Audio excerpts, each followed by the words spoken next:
Noi, fiind mame, toate avem același rol important, cum zic eu, suntem toate pe aceeași scenă. Nu este unul mai sus, altul mai jos. Toate avem același rol central. Nici nu mă gândesc să-l aud. Noi avem în sânge chestia asta de a face observații pe drum, de a învăța pe Noi credem că ajutăm. Nu iubesc grupurile unde sunt toate mamele acolo într-un grup și toate, cum credeți? Da, dacă prima dată m-am speriat. Normal, am întors-o pe toate părțile, am tras vreo 3 în schinare. Am vrut să iau un braț și eu, mă rog să mă mai alin, să o pun și pâncicel așa, să mă zic. Când au prins, a plângit, zic, asta e Vica 2, nici de cum, da. Are caracter. Am avut nevoie de psihologa mea sau psiholog. Eu n-am fost din asta care, ei, că nu există așa ceva. Ba da, există. Trebuie să învățăm și să ne ascultăm și gândurile și corpul și felul nostru de a fi. Și să le acceptăm, da? Este distanța asta și iarăși veneau oamenii să ne zică că nu, distanță, 12 ani, vai, ei, dar tu voi cumva, și spun, măi, și cu voi, cum? Da. Nu știu, la noi în casă toți ne iubim.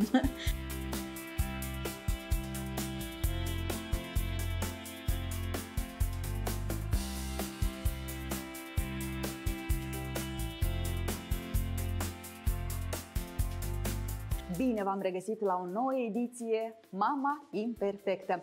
Astăzi descoperim o femeie care este așa cum este ea. Cel puțin așa s-a prezentat într-un interviu. Doamnelor și domnilor, o să vedeți un pic machiată, camuflată, dar după ce își va scoate machiajul, o vom cunoaște așa cum este ea pe Victoria Roșca, actriță, regizoare. Victoria, bună și mulțumesc tare mult că ai acceptat invitația noastră. Salutare, salutare, cu mare drag. Scuze că noi am dat năval așa de dimineață. Deci, Victoria e personaj acum, da? Ești vulpișoară. Da, urmează să jucăm un spectacol pentru copii. Și așa, de draga dimineață.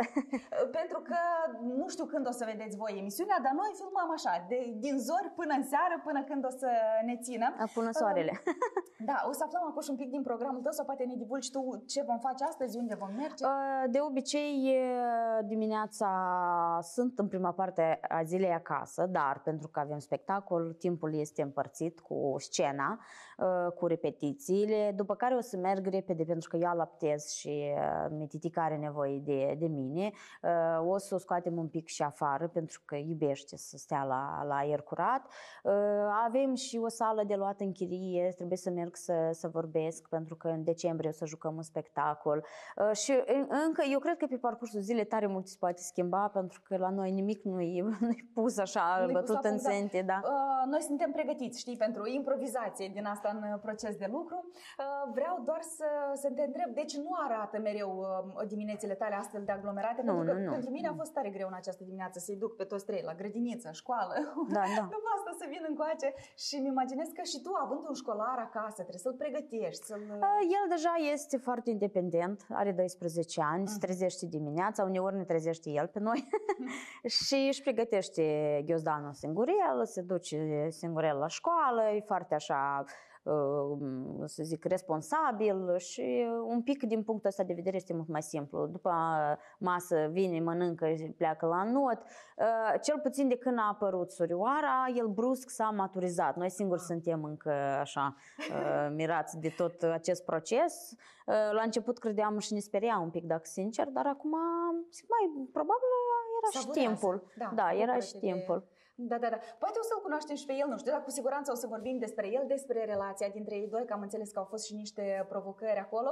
Dar mai întâi, uite, vreau să te întreb cum reziști tu în asemenea spectacole matinale, că trebuia să ai astăzi două, bine, unul s-a amânat, da? Sau pe altă zi. Dar ai zis că alăptezi, cum e cu sânii, cu laptele, cu mămici? Este o pregătire când mergem și știu cumva când o să lipsesc 2 sau 3 ore și am cu mine tot ce trebuie pentru stors, pentru tot punctul ăsta de vedere, dar eu știu că n-am așa momente mai aglomerate, mănânc mai puțin, sincer, da. Știu că trebuie de băut mai puțin. Adică de mâncat mai puțin și de băut mai puțin. Cumva încercăm să monitorizăm partea asta, că e importantă. Dar ei ai lăsat lăptic acasă? Da, ea nu rămâne fără. Rezerve sunt. Da. Bun, eu cred că nu te mai reține mult aici pentru că tu urmează să joci un spectacol pentru copilași. Apropo, pentru ai tăi acasă joci, faci spectacol? Cred că da, zilnic. Am văzut de fapt cum îi cânti, da, băiatul lumea mare și el e un spectator așa foarte... Așa, e cam nefidel, dar îl facem fidel.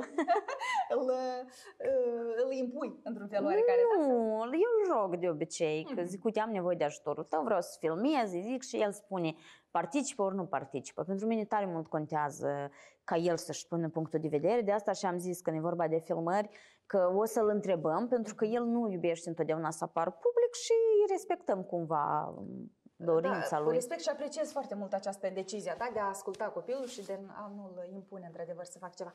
Bun, eu sunt emoționată, știi, că vreau să aflu cât mai multe de la tine, pentru că tu ești o mămică, am zis eu, o actriță, regizoare și așa mai departe, dar întâi de toate ești o mămică autentică, care spune lucrurilor așa cum sunt ele. Și am impresia că această ediție va fi în primul rând utilă pentru mămicile noastre, va fi ca o ședință la psiholog, știi, dacă vrei. Poate se vor regăsi multe, poate vor afla multe, așa că eu zic să începem, ție baftă la spectacol, te vom admira și după asta vom filma și cum scoți machiajul? Da, ne da, dai voie? da, sigur, da, mulțumesc. Bun, să începem.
Și cum a fost spectacolul? V-a plăcut interacțiunea cu copiii? Copiii sunt superbi întotdeauna. Ei au o energie care pe noi ne acoperă. Fiecare școală sau fiecare sunt diferiți ca temperament, dar ne dă energia asta din start atunci când vin la noi. Noi suntem emoționați, mai ales eu, cu pauze și e greu, că le spuneam și dimineața, zic foarte greu mă conectez din nou cu publicul, cu scena, cu tot ce țin de partea asta. Mai ales că și nopțile sunt așa cu întreruperi, da. Dar trebuie, pentru că este meseria noastră și atunci când facem pauze foarte și foarte mari, e foarte greu să revii. Și de asta eu chiar spuneam și colegilor de la care am terminat facultatea, că după, nu știu, să duc 3-4 ani peste hotare și zic că nu o să revenim, peste 4 ani o pornim de la zero. E un pic complicat. E un pic complicat pentru că, iată, câteva luni de zile și deja aș spune cuvântul aceste momente și da, mi-aș fi dorit eu foarte mult ca noi să ne întâlnim mai des, facem repetiții mai des, montăm mai des, dar la moment ne descurcăm și facem rai din ce avem. Da, tu, apropo, destul de repejor ai ieșit după ce ai născut băiețelul. Am înțeles că la 6 luni deja ai revenit la școală. Da, dar cu Melinda am jucat spectacole, avea 7 zile. Da, cumva a fost un spectacol făcut din timp și trebuia să lucrăm în parc și atunci n-am putut să schimb contractul și am zis că tot o să fie bine. Mi-am pus aici în căpucean că noi trebuie să jucăm și cumva lucrurile s-au așezat.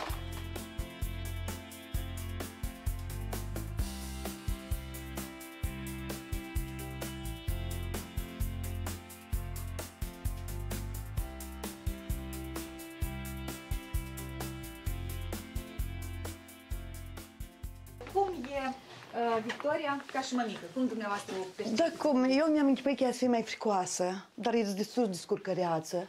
Da, are și timpul și poate să-l facă dacă are nevoie.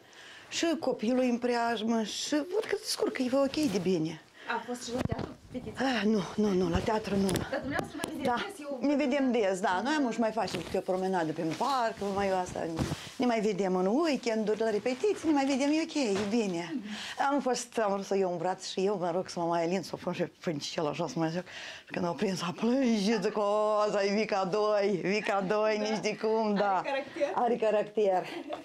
Și că asta e. Dar cum e? De minunată. Iată că noi spunem că are caracter. Cum e de fapt ea? Ca și colegă? Caracter are, dar e tot ok. Adică dacă nu este, vă zic, dacă nu caracter, nu disciplină, nu e punctualitate, poate chiar câteodată severitate, nu reușesc multe lucruri. Și ea, de fapt, noi suntem, toți ne dăm, bine, acum hai că ne înțelegem și ne dăm după program, dar facem și excepții, dacă trebuie, ieșim cu toții.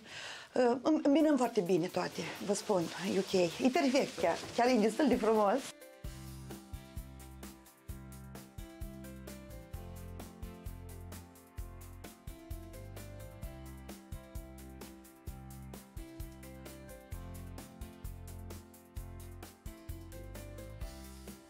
Victoria, sunt tare bucuroasă că un pic ne-am așezat, da? Da, Ne tragem sufletul, mai ales tu. Foarte interesant și interactiv spectacolul, m-am simțit și eu copil și da, chiar am mulțumim. savurat, am admirat. Și acum hai să vorbim așa un pic despre... De fapt, eu sunt tare curioasă să aflu mereu lucrurile cotidiene, știi, care li se întâmplă mămicilor. O să ajungem și la ele, dar zic să începem totuși așa un pic mai filosofic. Și pentru că ai zis tu că ești așa cum ești, eu totuși vreau așa o introspecție, da? Să facem că tot tu ai mai zis... așa, o să parafrazez un pic, cu fiecare interviu te redescoperi și tu, da? Adică s-ar putea să afli și tu niște chestii interesante Da, despre întotdeauna, depinde ce întrebări îmi pui, știi? Da. Vreau să te descrii tu ca mămică. Iată, când spui că sunt așa cum sunt, asta e una, dar totuși cum ești? Iată, care sunt niște calități ale tale forte și la care ar trebui, crezi tu, să mai lucrezi? Cred că sunt o mamă destul de plângăcioasă. Aha. Totuși, da, și m-am interesat, zic, ce e asta? Când am spus că nu-i vorba de dispoziție, că așa este perioada asta din cauza hormonului alăptării și zic, da, e bine așa. Mi-a fost un pic complicat să le aranjez cumva pe toate, să nu mă simt vinovată că plec destul de des de acasă, pentru că plec destul de des de acasă. Și, nu știu, eu cred că sunt o mamă super controlabilă, adică eu vreau să controlez tot, când uneori trebuie să ai încredere în acest proces și în univers și în Dumnezeu și în tot ce îți dă. Încă lucrez la capitolul răbdare, că sare foarte repede și nu știu, chiar și legat de soț, de familie, de toți. Dacă, adică și în relația cu copiii, da, sare repede? Da, îmi sare repede jur. Dar comparativ cu precedenta, că totuși au trecut 12 ani, eu cred că sunt un pic mai liberă, să zic așa, mai relaxată, am alt fel de sentiment, încă îl caut, încă nu știu, dar sunt mai împăcată că am reușit cumva să împac și maternitatea și cu activitatea. Un timp ziceam și mă spăram că nu, că o să stau doar să mă ocup de copil, dar eu am înțeles că eu n-aș putea și eu am nevoie de timpul meu, eu am nevoie de activitatea mea, eu am nevoie să mă întâlnesc cu oamenii. Mie nu-mi prea place să mă duc la terenurile de joacă și să vorbesc cu mamele despre copii, despre ce au mâncat, ce nu au mâncat. Pe mine și în online mă deranjează întrebările astea, acum mă întreabă toți despre diversificare, pentru că eu sunt cam omul care tare ascult de specialiști.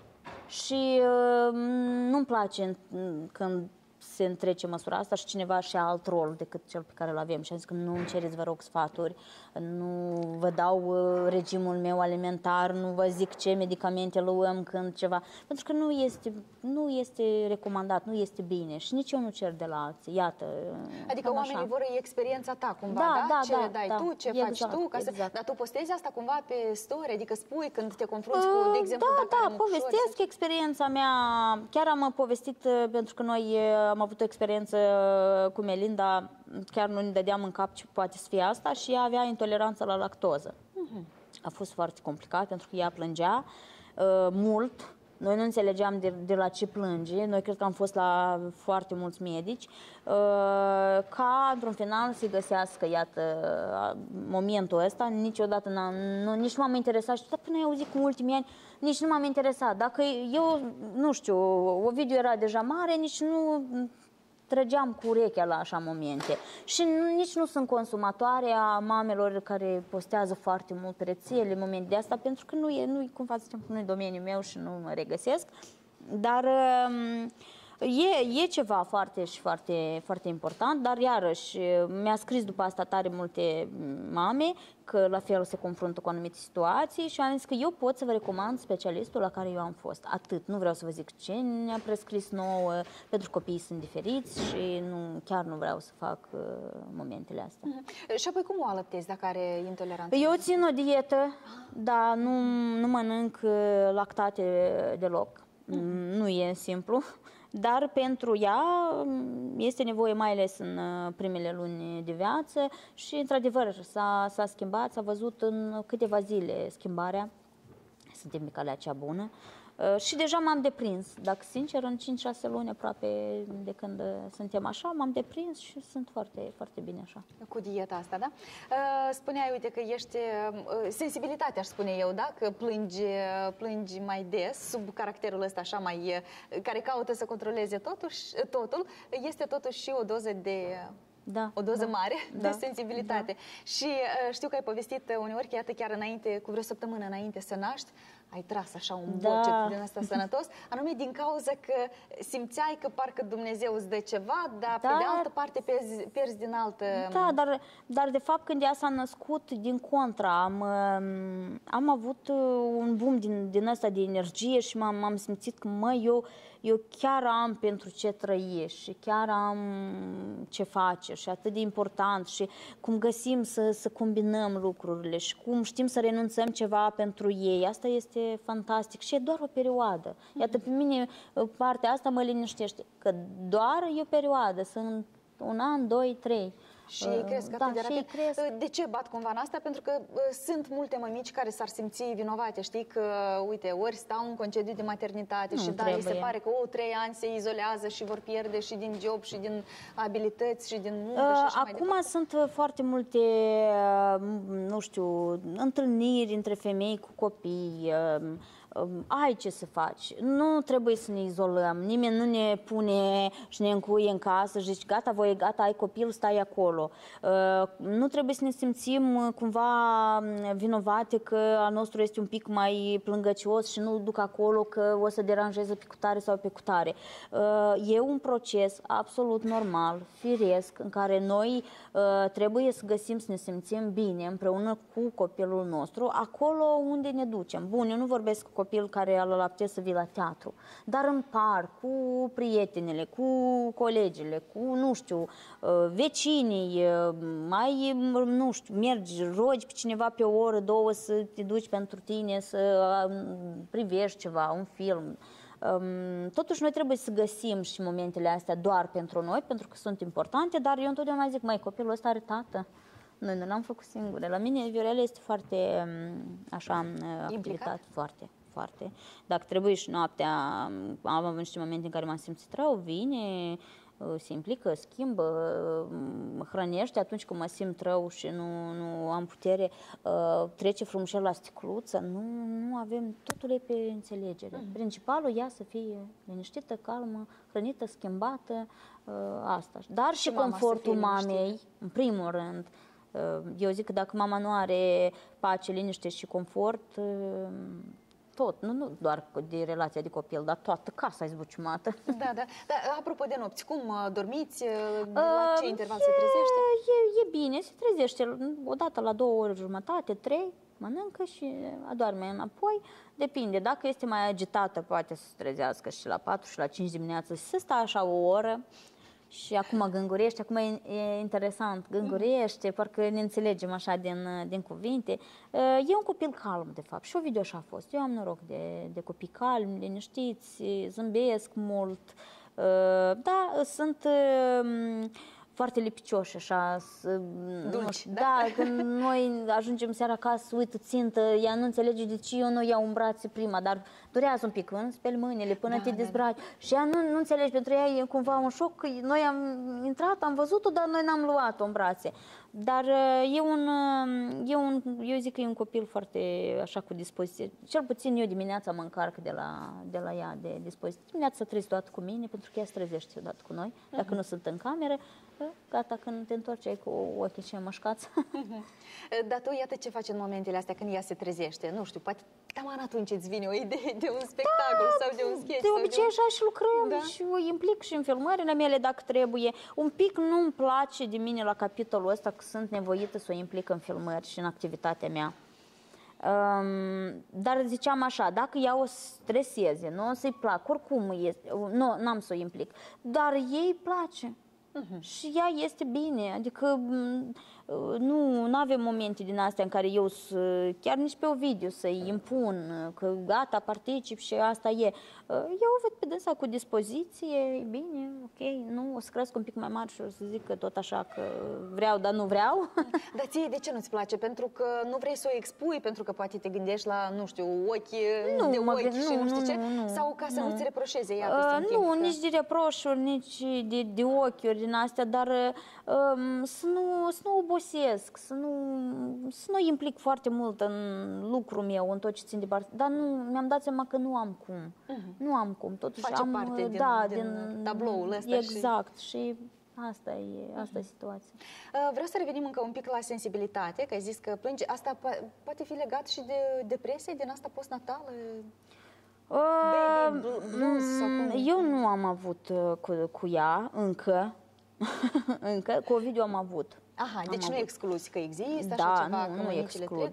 Nu exclud, pentru că pe mine mă ajută mama mea în primul rând și eu, având ajutorul ăsta și a mamei, eu uneori chiar mă simt foarte extenuată și neînțeleasă până la capăt și, nu știu, vreau să fac foarte multe și pot să fie, iată, anumite complicații, ori răcește, ori o doare burta și atunci trebuie să-mi amân tot praznicul, cum zic eu, și nu știu cum să... Și normal, extenuezi, îți dai seama că, nu știu, ceva, nu poți să ții frâu tot, dar eu știu și cunosc mame care sunt ele cu copilul 24 din 24 în puiul alături și asta este foarte greu. Cum ai fost tu cu Ovidiu, practic, da? Pentru că o lună ați fost împreună cu soțul tău. Da, după care a plecat, dar oricum mama mea s-a implicat. A fost și atunci. Da, și eu i-am zis ei, mama, zic că eu nu pot așa, eu sunt un om care eu trebuie să ies și atunci m-am dus și am făcut primul masterat.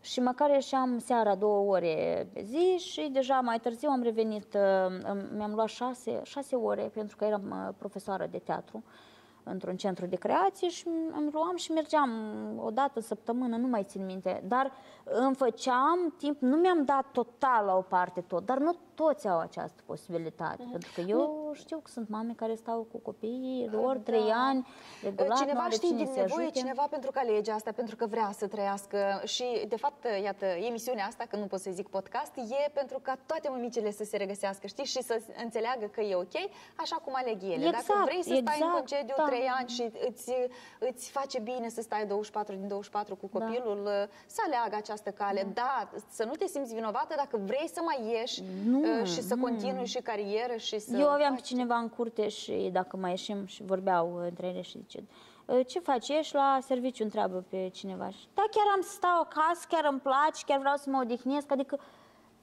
omul, dacă probabil a avut un job din ăsta în care, nu știu, a fost contabil și a stat dimineața până seară și se simte minunat în acest rol, că până la urmă e un rol și cel mai important, după părerea mea, de ce nu? Să facă fiecare ceea ce simte sau că alții au posibilitatea să-și ia dacă și iese la lucru și iarăși sunt judecate. Nu, eu cred că fiecare mamă știe cel mai bine cum să fie cu copilul lui, să-și facă alegerile. Acolo e, cum zic eu, e o chestie de interior, de familie, de deciziile lor personale. Nimeni din afară nu are dreptul cumva să vină cu sfaturi, în afară de specialiști, cum zic eu. Și dacă iarăși mergem la ei, dar eu sunt genul de om care chiar merg la specialist, de orice tip. Am avut nevoie de psiholog, am mers la psiholog. Eu n-am fost din asta care, ei, că nu există așa ceva. Ba da, există.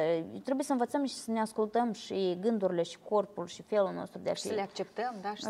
Și zici că ai fost la psiholog în prima sarcină, da? Adică după foarte naștere. mult am fost. Am avut așa perioade. Pentru că, nu știu, îmi părea că nu sunt suficient de bună, că eram prea tânără, că fac ceva, dar nu fac până la capăt. Am avut multe feluri de stări. Idei care erau cumva în capul tău, la mine, și te întristau, te frustrau. Dar Ovidiu la fel, a fost un copil foarte... Eu cred că el a fost psihologul meu, un copil extraordinar, liniștit, bun, nu ne ajungea bani și el zicea, las că o să ne ajungă. Vrei eu astăzi să nu iau Kinder? Bine, eu astăzi nu iau. Vrei eu astăzi... Și acum îmi dau seama că el era foarte matur și acum este un băiat matur, mă uitam zilele astea, are grijă de soră, o ajută pe bunica, că noi nu suntem, se implică și ea stă țintită la el și, nu știu, numai îl vede că vine de la școală și ea îl așteaptă să vină să o ia să joace. Gata, au o relație absolut extraordinară, deși la începuturi am avut frică că este distanța asta și iarăși veneau oamenii să ne zică că nu e distanță, 12 ani, vai, ei, dar tu voi cumva, și zic, măi, și cu voi, cum? Nu știu, la noi în casă toți ne iubim, nu, dar o să vedem, eu oricum nu l-am impus. Noi suntem cu Viorel foarte, să lăsăm timpului timp, nu i-am zis, du-te și te joacă. Eu îl observam pe el când am născut, cum trăgea cu coada ochiului, încerca să așa, dar de la distanță. Cred că i-a luat vreo 10 zile să se apropie așa de ea. În general, când a aflat că e surioară, a zis că nu, eu vreau frate, nu, vă rog. Dar acum zic că îți imaginez să nu fi fost în general, nu, lasă mama să fie. Da, gata, s-a obișnuit, dar nu mai poate fi familia fără... Și o iubește extraordinar de mult și sunt foarte uniți și eu știu că ei o să fie foarte, foarte uniți. Am râs tare mult la faza asta cu alegerea numelui, când el a zis Josefina, da? Și tu ai zis că asta e de zâmbărele, Josefina Vacari. Da. La tine, știi, parcă e un, nu știu, o familie faină, pe care ți-e dragă să o privești, știi, și îți aduce în același timp multe zâmbete. Zâmbete în sensul bun, da, știi? Da, înțeles, da, mulțumim. Da, și da. cum se numește fetița ta? Melinda Ioana. Ioana. Da, i-am pus Ioana pentru că știam, nu știu, de câțiva ani că ea o să fie Ioana, e numele bunicii mele de pe mamă și foarte, foarte des mi apărea și în vise și, nu știu, simt eu că am o legătură cu ea ceva. Dar Melinda așa mi-a părut, nu știu, într-un moment, zic, nu știu, mi-a aproape numele ăsta, dar n-am idee de ce. Și am zis, hai, de fapt am ales cu Ovidiu împreună Crina, Melinda și Iasmina. Și el, nu, hai Melinda. Deci totuși l-a implicat și pe el în alegerea numelui. Vreau încă un pic să mai batem totuși în depresia asta pe care ai simțit-o tu inițial. Cum ai trecut, cât te-a ținut, în caz că este cineva care s-ar... În primul rând am fost la specialist. În al doilea rând mi-am găsit așa ca să am măcar o oră în zi, să am timpul meu să mă ocup cu ceea ce mi-este drag mie. Normal că aici implică să ai cineva care să te ajute, dar nu degeaba este cuvântul familie, și ușor, ușor m-am scos din rutina asta. Am avut invitația la zile de naștere, m-am dus, chiar dacă m-am dus cu copilul, nu m-am rupt. Eu am marea fericire și bucurie de a avea prieteni foarte înțelegători care mă sunau, îmi scriau, ai nevoie să te ajut, să vin, poate stau vreo oră, să te duci, nu știu unde ai nevoie. Și atunci, toate momentele astea te ajută foarte mult. Pentru o mamă, o oră în zi să o aibă pentru ea, să-și facă, nu știu, să meargă până la bancă, să plătească, nu știu, deși acum tot e online, e foarte mult. E extraordinar de mult. Mi-am repartizat așa să nu uit și de mine ca femeie și cred că asta m-a ajutat foarte mult. Și ce făceai anume? Nu știu. Pentru că tu cu machiajul... Mergeam la studii, mergeam la studiu 2 ore, cred că, în săptămână. Deci legat de muncă. Legat, da, de muncă. N-am făcut tot felul de cursuri. Am văzut că acum mămicile foarte mult croșetează, îmi plătesc. Eu nu am aceste îndeletniciri, deși mi-ar plăcea. Am văzut că fac torturi acum la comandă. E extraordinar, mie nu-mi place să gătesc. Eu mă uit și eu admir, pentru că e foarte greu. Dar tu ai domeniul tău în care te descurci foarte bine și care zic că este greu și când am ieșit la 7 zile după naștere, zicea, dar tu ești sănătoasă? Zic, nu, dar cum de trăit? Trebuie să fii sănătos. Din nevoie cumva? Sau? Nu, am simțit momentul ăsta. Niciodată nu mă impun. Dar e și vorba și de responsabilitate. Dacă ai vorbit din ceva timp, ai un contract, trebuie cumva să-l respecti. Nu ai cum să... Deși era acolo oportunitatea să schimbăm, mai ales când ai copil mic și naștere, toți înțeleg. Dar am zis că e o provocare, e o încercare. Hai să vedem, de ce nu? Dar nu aveai, nu știu, dureri pentru că tu ai născut cezariană a doua oară, da? Adică din punct de vedere fizic... Aha, și așa. E ok, eu sunt deprinsă cu durerea. Cu durerea, cu greutatea. Și cu greutatea și iată acum băieții o scare decorul, dar avem zile când noi ducem decorul. Eu sunt deprinsă cu tot. Eu cred că fiind o fată din sat care a fost învățată să muncească în câmp și să facă munca și fizică, că nu, suntem 3 surori și un frate, el era cel mai mic și noi căram, noi puneam tot, adică cumva face parte din viața noastră. N-aș vrea să-ți răpesc tare mult timp aici, dar pentru că am pomenit, iată, de naștere prin cezariană, prima dată știu că ai născut natural și mi-a plăcut chiar foarte mult că ai ținut-o pe a ta, ai zis lucrurile direct, cumva, și ai spus că prima dată ai născut natural și a fost foarte dureros și a doua oară, dacă e posibil, de ce să nu alegi cezariană? Iar de ce zic să mă opresc aici? Pentru că sunt foarte multe mămici care bat anume pe natural, știi? Altele... se simt deja cumva, mai că nu intră în depresie dacă n-au reușit să nască natural, fie din motive de sănătate, fie din nu știu care, mă rog, motive sunt niciun fel de...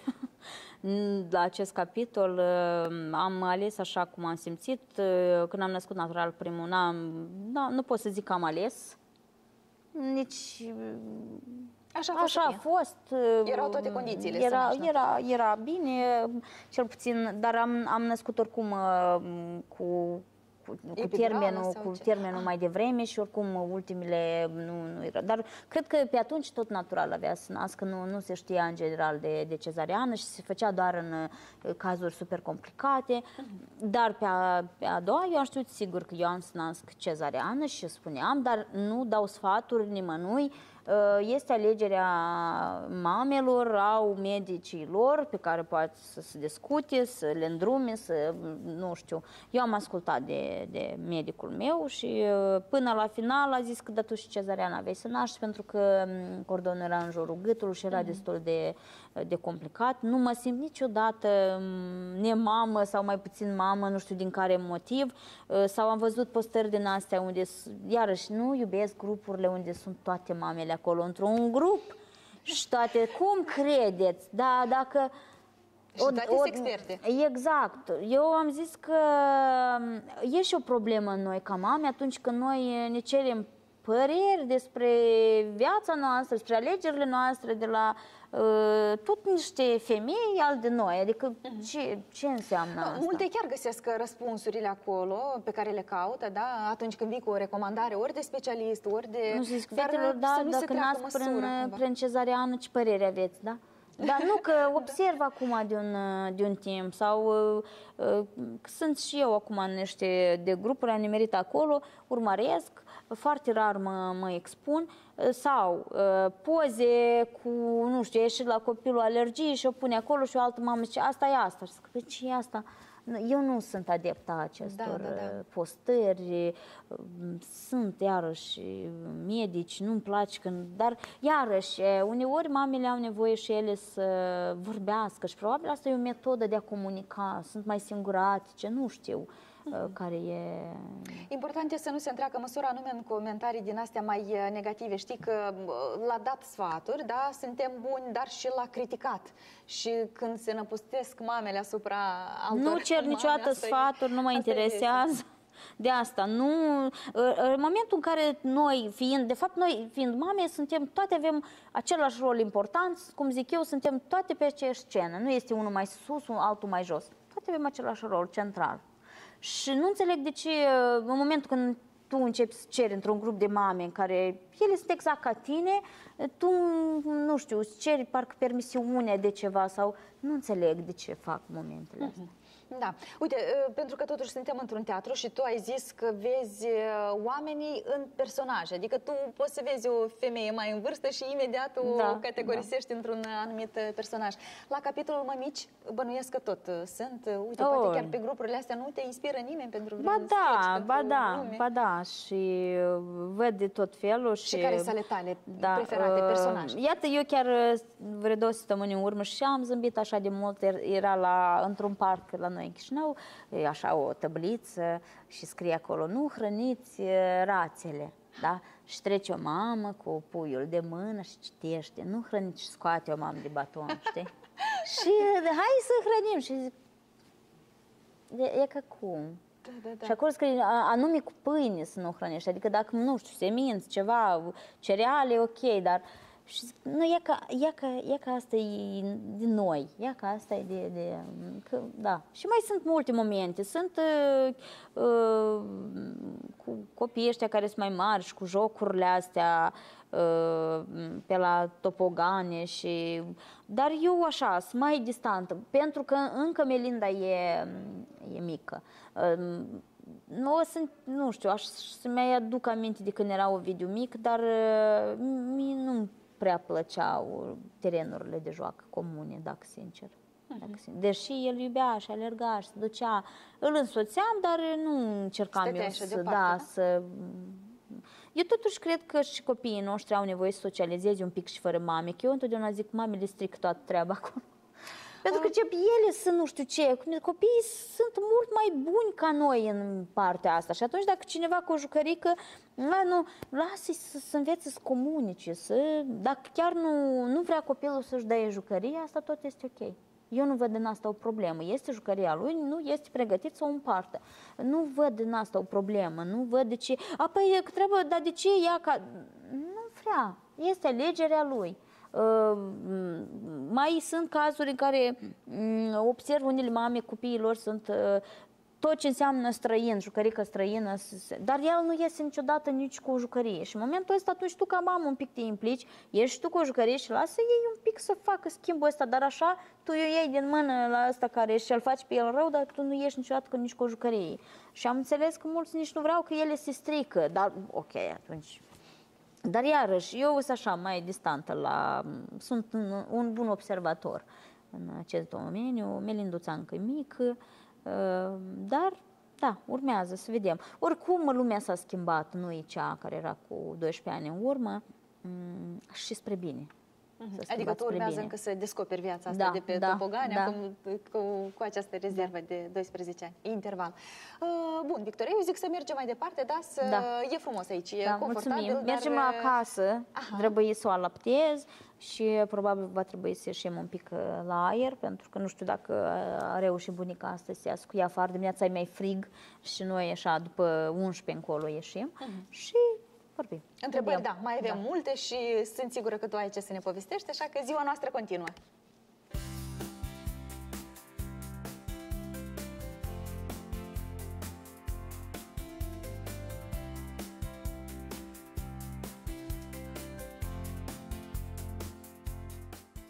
Noi la plimbărică.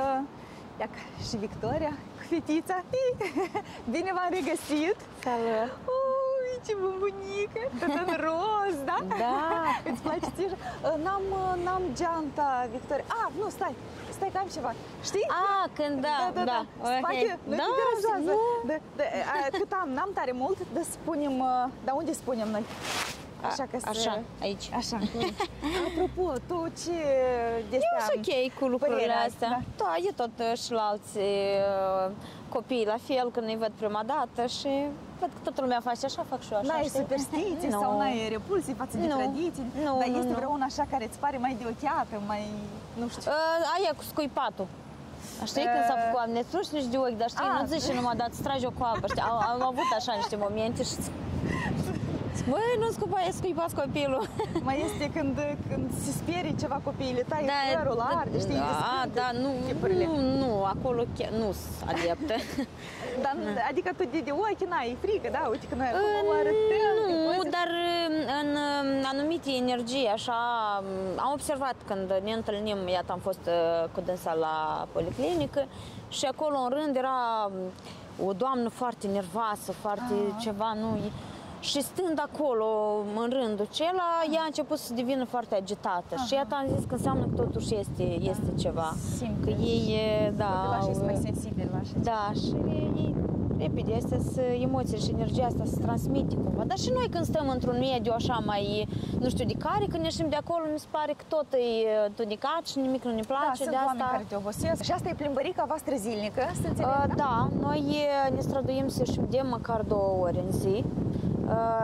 De obicei ieșim dimineața, da? Dar acum că s-a răcit și dimineața e prea rece, mama o scoate așa pe la 11, depinde. Dacă sunt eu acasă, iese cu mine, dacă nu.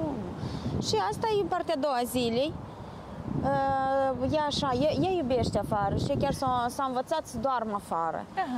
Când au plouat zilele cele, au fost vesel. Nu a dormit deloc? Nu, a dormit, dar așa foarte puțin, întrerupt și totuși aerul face. Eu încerc să mă pun așa să mă vântul, Victoria. Noi suntem afară, în condiții, mă rog, diferite. Vă știți că noi filmăm așa unde... Bate vântul, e cald, de soare, așa cum unde se plimbă mamele, că mamele, mă rog, nu așteaptă neapărat vremea bună.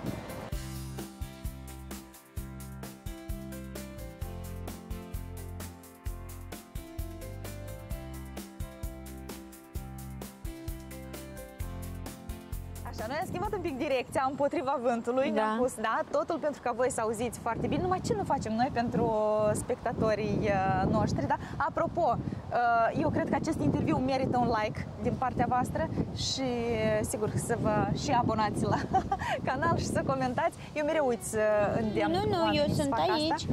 Și zic acum, dacă mi-a venit, să vă reamintesc acum, să încurajați acest canal și să urmăriți neapărat interviul. Eu sunt. Te-ai trezit? Da, vii în brațe la mine? Vii?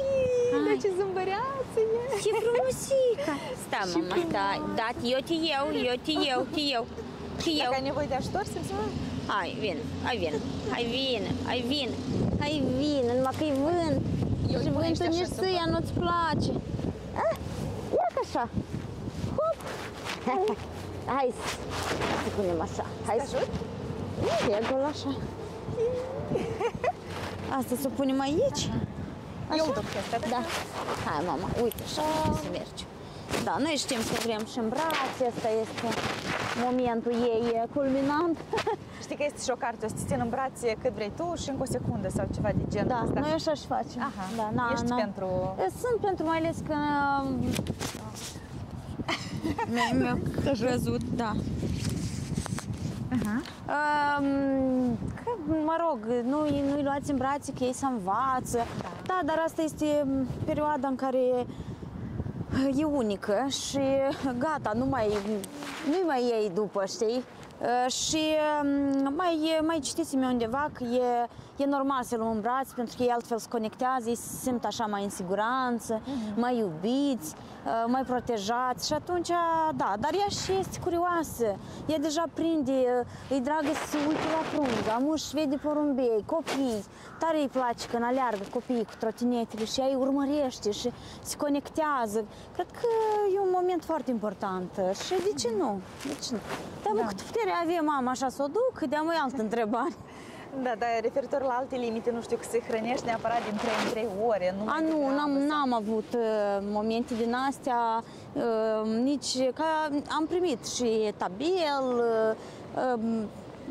nu, i-am hrănit la cerință, nu exagerat, totuși avem așa niște limite. Ea nu este un copil din ăsta să mănânce și să uite că mănâncă, știi? Mănâncă, se mai uită nu știu unde, exact ca părinții, că noi tot așa suntem. Da, frumos că înțelegi lucrurile astea și adică la răspuns cumva nevoilor copilului, exact, fără da. scheme, fără nu știu ce limite. Uite, spunea și colega ta, Tamara, da? Credea că tu o să fii mai fricoasă sau ceva. Acum când ai luat-o în brațe, știi, imediat m-am gândit că sunt mămici cărora le este frică, că e un pic de vânt, hai să acoperim urechiușele, hai să avem grijă la nu știu ce, adică mă refer la fricile mamelor. Fricile tale care sunt legate de maternitate? De maternitate, eu deja am început să mă adaptez și la răceală și la tot, pentru că noi deja ne-am încercat cu ea. Ce frică, ce frică. Frica e atunci când ea poate să plângă din senin și noi să nu știm de ce. Iată, dar în general așa să zic, mă tem de boli, așa să zic, care noi nu știm de unde le luăm și cum. Dar așa, la general, să zic, mă tem de ceva, nu. Nu ți-a fost frică să-i faci băițe sau să nu se nece cu ceva, știi, când ei regurgitează sau ceva, nu? Nu. Adică ești o mamă. Oricum, am un pic de experiență. Cred că Ovidiu am avut fricile astea mai mari, pentru că a fost prima oară și nu aveam idee. Acum am fost mult mai pregătită, mult mai conștientă, să zic așa, și atentă. Nu m-am temut, deși ea are o mică problemuță, noi așa îi zicem, că noaptea trebuie să fim foarte atenți pentru că ea adorme uneori cu lăpticul în gură și prima dată m-am speriat. Normal, am întors-o pe toate părțile, am tras vreo 3 schinare. Dar, da, suntem atenți. Eu noapte deja am cerut și sfatul medicului, mi-a spus că când o mai alăptez, mai joacă de mânuța ei, ca ea să fie cât de cât trează, să nu adoarmă. Da. Și zic, ok. Și e că așa. Dar cu Ovidiu ai avut asemenea cazuri? Nu, n-am avut cu el, să-mi aduc aminte ce am avut eu cu... Cu Ovidiu am fost în general, am avut o perioadă complicată la început, pentru că eu am născut foarte complicat și până la final l-au scos cu forcepsul, respectiv el a avut acolo niște problemuțe, noi am făcut un tratament în primele 6 luni. E totul bine, deși toți mă speriau într-un fel că el are tensiune intercraniană și la școală o să învețe mai greu. Zic nu, eu am încredere în copilul meu, eu știu că tot o să fie bine. Noi am mers la specialiști atunci, a avut nevoie de o atenție și de o îngrijire mai specială și totul a decurs minunat. Știu că tu la un moment dat ai mers cu Ovidiu în Italia, da? Că nu ți-e greu să spui dacă... E regulă că o să... Da. Să nu zicăm că ei place, da? Da, nu, e important că tu să reziste brațele mamei. Ai mers deci cu el în Italia ca să lucrezi acolo. Ce vârstă avea el? Vreo 3. Aha, deci doar tu cu el? Doar eu cu el, în microbuz, în autocar a fost, am mers, mi se pare că o noapte și o zi. Foarte bine a fost, el era inima autocarului, le-a cântat, le-a spus poezii, un copil foarte zglobiu, era foarte din asta cu bună dispoziție. Deci nu e neapărat introvert, dacă tu ai zis că el nu prea iubește să apară în fața Acum e perioada asta de preadolescent. Deci Și cu au, vârsta se schimbă un pic. au anumite schimbări, se manifestă un pic altfel și uneori așa mai retras, mai tăcut și de asta nu vreau să-i dau cumva. Dar și astăzi este plecat într-o excursie. Iată, m-am uitat pe Viber că zic că ar trebui să vină și când m-am uitat am zis că el e plecat într-o excursie cu clasa și atunci o să fie fără bade astăzi. Aha. Ar fi vrut și noi să-l vedem, dar poate includem niște videouri, mai ales îmi place, nu, el acolo nu-i, dar în orice caz sunt niște aplauze când tu gătești ceva, știi? Da. Și te închini frumos. Apropo, tu le gătești? Rar, de asta fac și glumele astea, pentru că eu gătesc mai rar și pentru că este mama, pentru că este mama și pentru că și Viorel gătește și îi place și pentru că eu am zis că dacă voi puteți face lucrul ăsta mai bine, de ce nu? Noi cumva încercăm să ne ajutăm reciproc și să ne împărțim. Îți place ție să faci asta cel mai mult? Ok, ție așa, hai așa și de asta. Da. Se aud, mă rog, ambulanțe, deci, repet, noi suntem într-un parc, filmăm așa cum este, nu știu dacă sunt pregătiți oamenii noștri pentru astfel de emisiuni. Da, sunt. Mereu știi, vrei să oferi spectatorului și sunet bun, și imagine bună, dar și să filmezi așa cumva, să arăți realitatea, mămică, și de asta încercăm și noi să le combinăm pe toate. Eu o să aranjez un pic aici un fel de păr, că mă tem să nu încurce sunetului. Hai să ne așezăm. Hai să ne așezăm. Că noi aici avem vreo 7 kg de iubire. Da. Iată, este o bancă aici, poate reușim pe ea, da? Să ne facem loc ușor și ne continuăm discuția noastră. Mama! Eu o să pun căruciorul un pic aici, așa, sau vrei mai lângă tine? Dacă vrei, nu neapărat, și-am pus geanta asta, trebuie acolo, jos.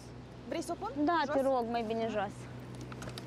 Așa, aici și un cuvăraș, văd că nu știu. Asta e pentru filmări sau pentru voi? Nu, pentru noi când venim și ne așezăm în parc jos, pe scaun și e rece. Am înțeles. Da, și zici că a fost suportabil, da, să mergi cu el în Italia, totuși o călătorie lungă. Da, normal, dar mie îmi place să am încredere în copiii mei și noi cu ea am fost la mare, ea avea 4 luni, nu de mult. Și tot, soțul e așa mai sperios, mai fricos, dacă, zic, mai trebuie să avem încredere în proces, ei sunt cu noi, părinții sunt alături de ei, o să ne susținem reciproc și tot a decurs foarte, foarte fain. Ea nu a plâns practic deloc. Ia uite o buburuze pe tine, aveți o dorință sau ceva? Nu, asta e că trebuie să încotro vezi zbura acolo mai mărita. Da, poate, nu știu că ele de fapt sunt un semn bun, de bun augur sau nu știu exact ce semnifică, dar e fain. Uite mama buburuza, uite aici buburuza. Da, vrei să mă vezi? Vrei să mă vezi? Hai, eu, uite așa. Atlet, da? Da, ia. Salut! Salut! I-a fost dor de mămică, da? Bubunica! De frici te-am întrebat, de provocări. Totuși vreau să revin la relația ta cu Ovidiu, pentru că ai zis că a fost un copil așa foarte calm, te-a înțeles cumva din prima, da? Ai comunicat într-un mod anume cu el de te-a înțeles așa? Da, noi ne străduim în general să vorbim foarte mult. Să spunem ce ne place, ce nu ne place.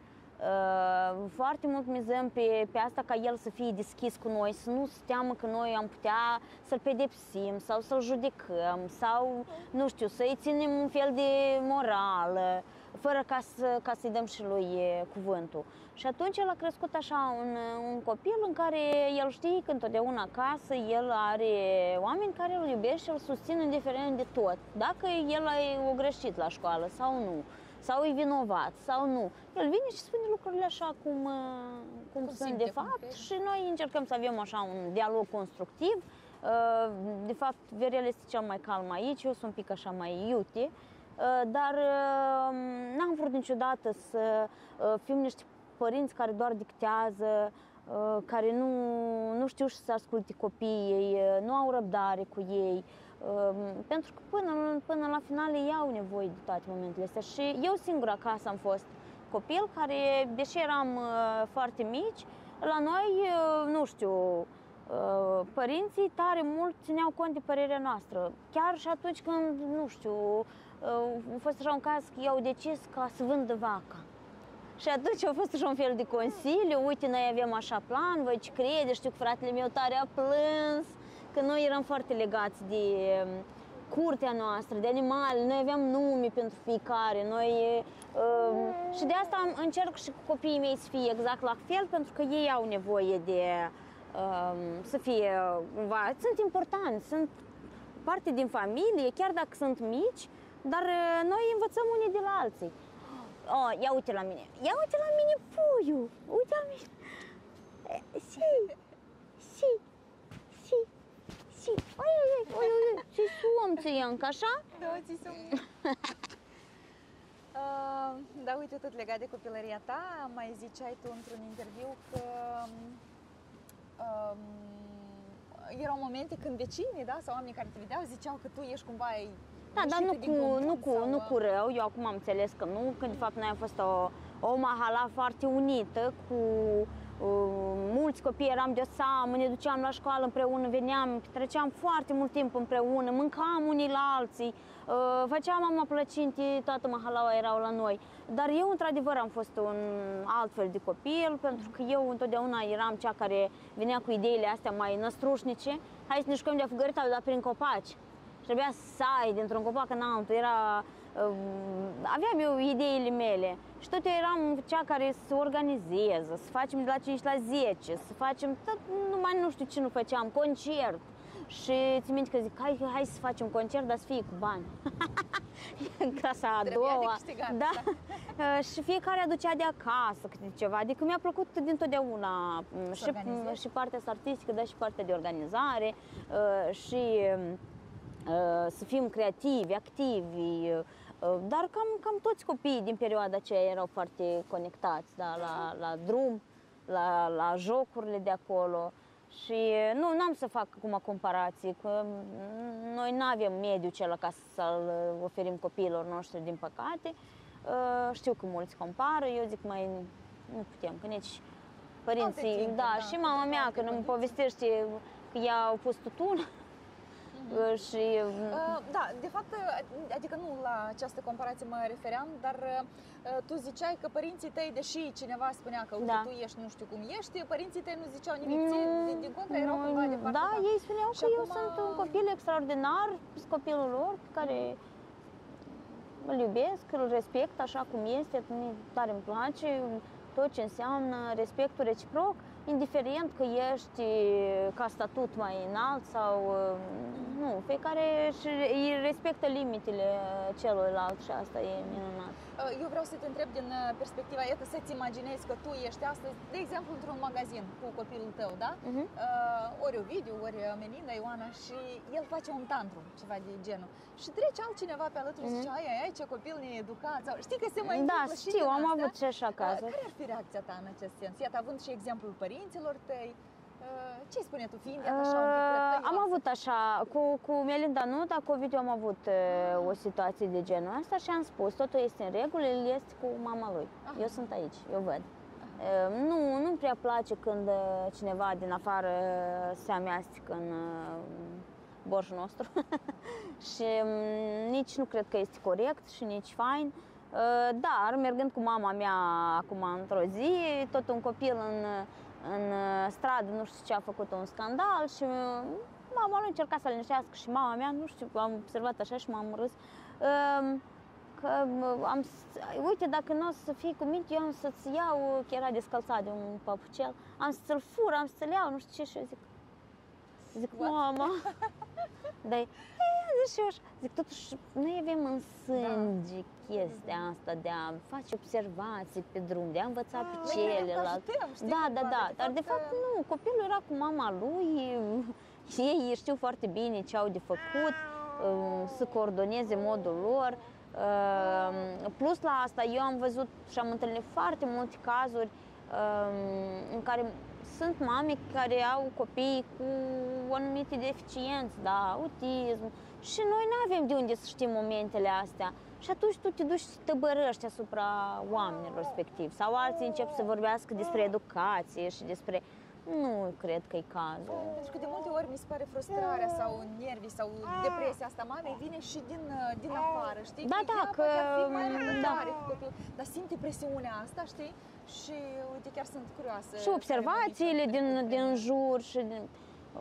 nu, noi trebuie să ne cerem dreptul în cazul ăsta. Bine, știi? Dar încă mai simți presiunea asta. Exact. Nu, în cazul ăsta trebuie să ne cerem drepturile, spui omului, mulțumesc frumos, eu sunt aici și atunci cumva lucrurile revin la Deci îi spune frumos și amabil, Da. n-ai început să te ceri.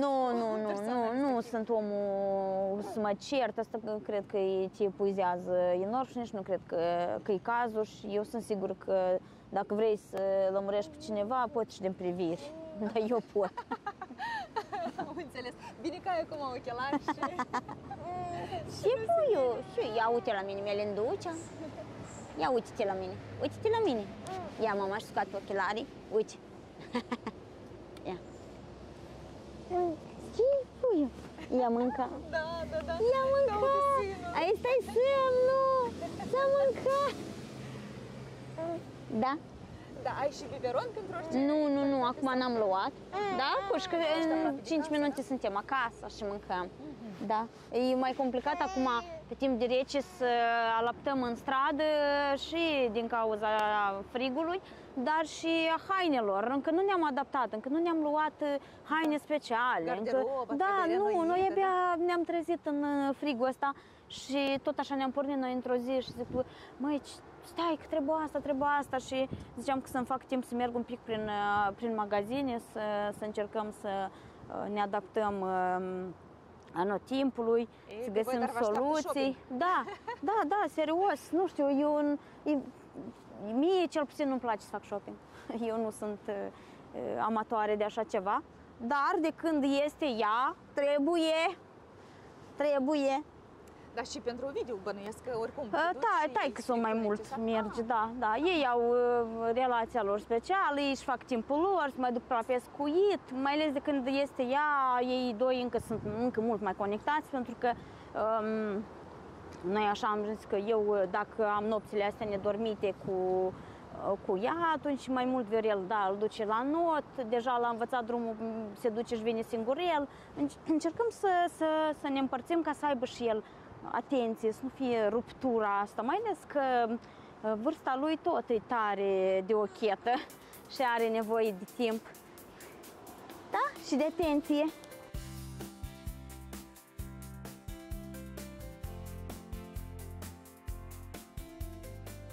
O întrebare pe care o adresez mai mereu mămicilor, uite, ce calități ai vrea să dezvolți, să cultivi în copiii tăi în ziua de astăzi, ținând cont de vremurile? În primul rând vreau să crească un copil empatic, bun, să fie un copil curajos, un copil care nu se teme să spună ceea ce gândește și ceea ce îl doare.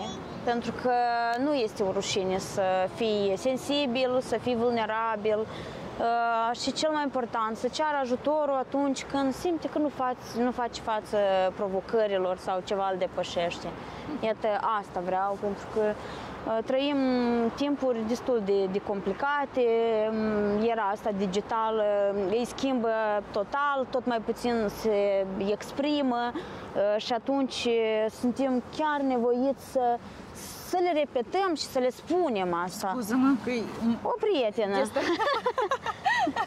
Buburuze! Da, nu, eu atrag insecte azi, ceva. Iată. Te-aș mai întreba, pentru că ele fac parte din viața noastră, vrei, nu vrei, provocările, mai ales atunci când devenim mămici. Care a fost cel mai dificil moment pentru tine în toată maternitatea? Bănuiesc că în prima cu Ovidiu a fost alăptarea. La început chiar nu am știut și nici nu știam cine să întreb. Și dacă sincer, eram foarte... Nu știam că eu am dreptul să întreb, da?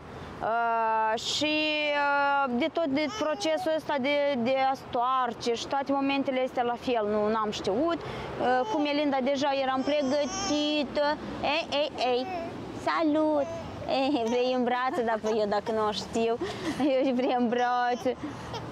Vrei în brațe? Vrei în brațe? Vrei în brațe? Hai vine în brațe, hai. E ca așa. Ea vrea să fie vedetă, să o vadă lumea, da. Și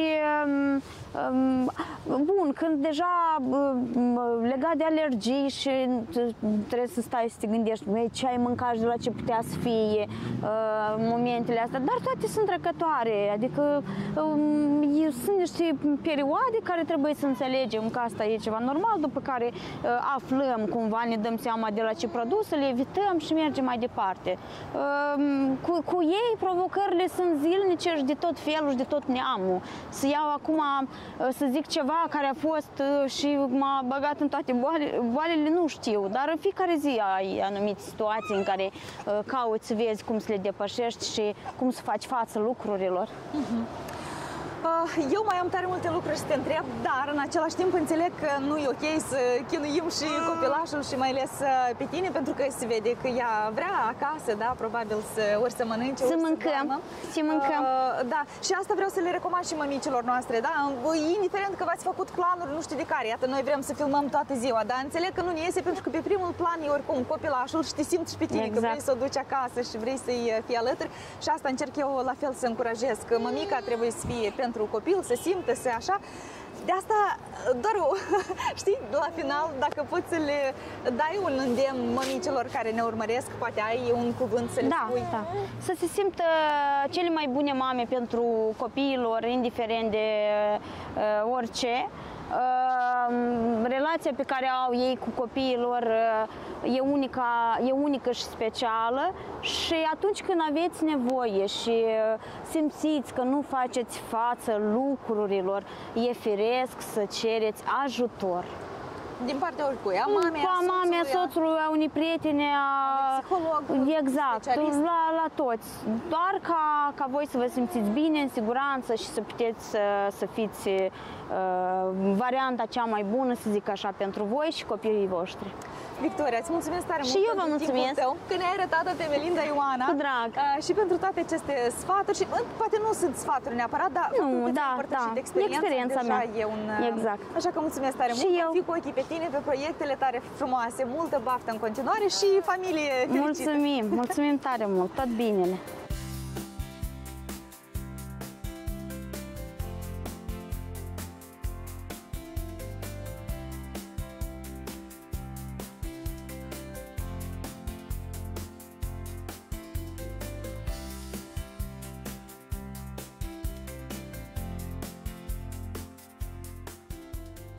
Doamnelor și domnilor, acest episod Mama Imperfectă a ajuns la final. Vă îndemn a câta oară să fiți autentice, să vă ascultați în primul rând pe voi și pe copilașul vostru. Și nu uitați, sunteți cele mai bune mame pentru puii voștri. Mi-a plăcut enorm să o descoper pe Victoria Roșca, autentică, naturală, firească, așa cum este ea și mi-ar plăcea să o mai revăd în interviuri.